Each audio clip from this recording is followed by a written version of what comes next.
How to find your Chase routing and account number. To find your Chase routing and account number, you may follow up these simple steps.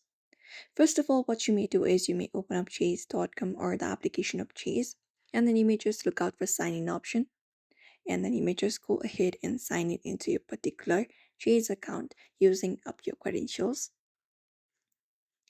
You may just go ahead and enter up your username and your password into Chase and then log in into your account. Now, once you are logged in, you should be finding this kind of interface within the application. So if you would like to check your Chase routing number and account number, the thing you need to have is you need to have a checking account. So right now we have in one checking account. You can head over to one of the checking account available, tap on those, and then once you tap on it, there you will be finding a total checking, and under there you will be finding some details available.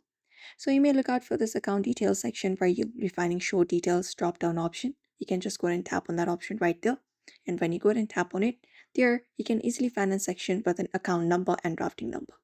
Now, if you would like to view your routing number, you can view it right there. We have 325070760. That is the routing number available.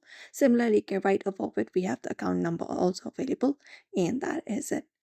So this is how you basically check your Chase routing and account number following up those methods. So therefore, I hope this video was helpful. Give it a thumbs up and subscribe for more tips and tutorials.